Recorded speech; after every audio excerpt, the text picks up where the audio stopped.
Spencer Cornhaber, Samurais, Tigers, and Flamethrowers, oh my. Freeze frame on Bernard's tablet as he diagnoses Peter Abernathy, and you'll note that Dolores' dad is cycling not only through personalities but also through narratives, and narrative genres. Westworld, this season, has done the same. The violence and dread and faceless hosts of the premiere? That was horror. The investor gala and urban flashbacks of the second episodes made for a techno-mystery of sorts. This week, we got action. Pretty great action, in fact. Just as the previous installment opened with a pre-credits change of scenery, this time we were plunged into an environment unfamiliar to this show but plenty familiar to Western entertainment, an outpost of the British Raj. It makes a creepy kind of sense for this to be one of Delos' other parks. If the Wild West is the racist font of America's myth of rugged adventure, colonial India is England's. How damning, and fitting, for this show's rich to pay to be transported to a simpler time, when they could treat brown foreigners as subhuman.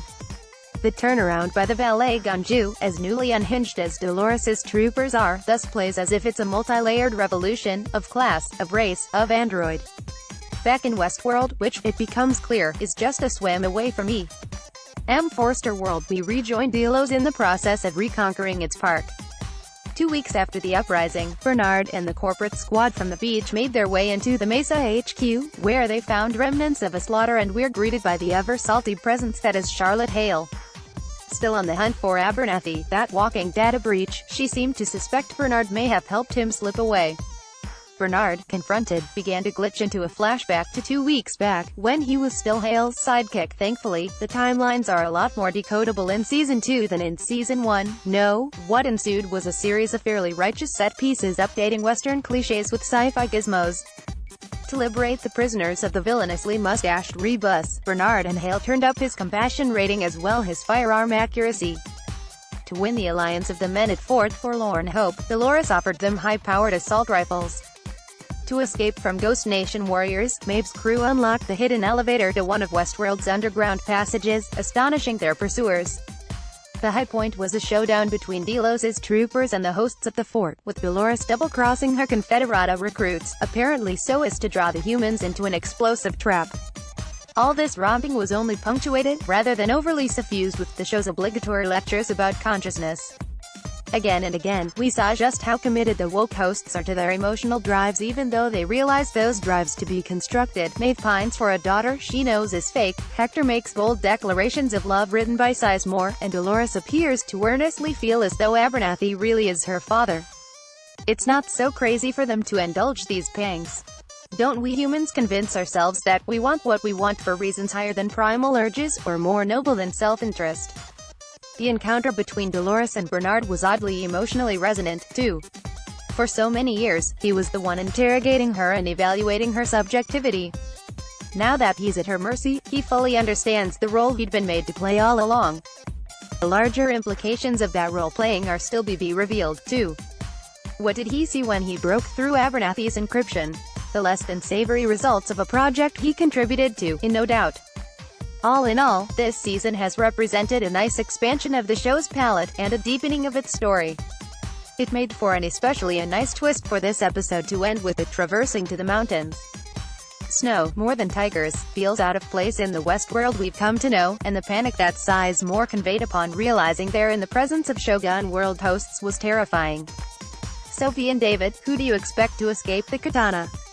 David Sims. Westworld has long drawn unfavorable comparisons to that special cult sensation of the 2000s, Lost, the show that is always held up as the perfect example of what can go wrong when mounting ambitious sci-fi storytelling on television.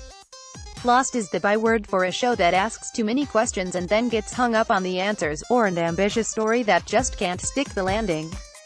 But I'm here to dismiss that comparison. Lost was the kind of TV that there just isn't enough of today, one that took big swings and thrilled in the ways it would entirely upend the rules of its world.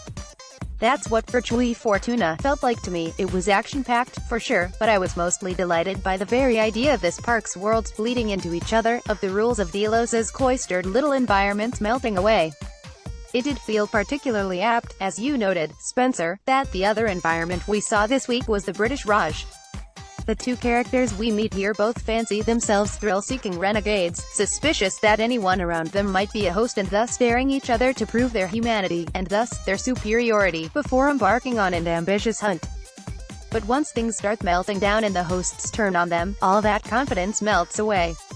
The notion of an actual revolution going on felt much more pointed here, since the trappings of this world are even more obviously colonial. The Wild West is, after all, always portrayed as a land of renegades and outlaws. In the British Raj, the fundamental structures designed to prop up the white British guests are melting down.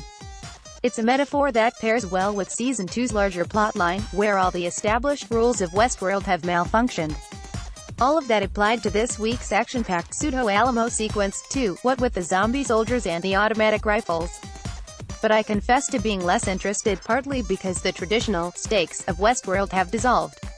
Newer, more complicated quests are springing up instead, but a lot of the fighting seemed designed to ram home Dolores's particular heartlessness towards both the guests and many of the hosts she's enlisting in her cause. Truth is, we don't all deserve to make it, she said with a shrug. In a weird way, the character I empathize with most right now is Lee Sizemore, as he's frog marched through all the scenarios he helped design and picks up on pieces of his own plotting, realizing how simultaneously chintzy and fundamental they all are.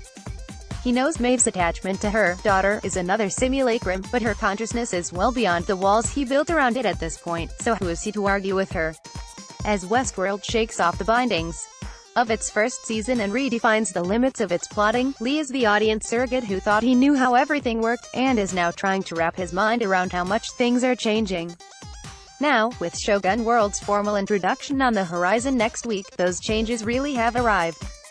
Much like last week, Virtually Fortuna felt like table setting to me, nudging many of its host characters into crucial positions, such as Teddy defying Dolores's murderous orders, or the reintroduction of Abernathy, contending with the malicious Delos programming in his head. But I admit I'm very excited for the revolutions on the horizon.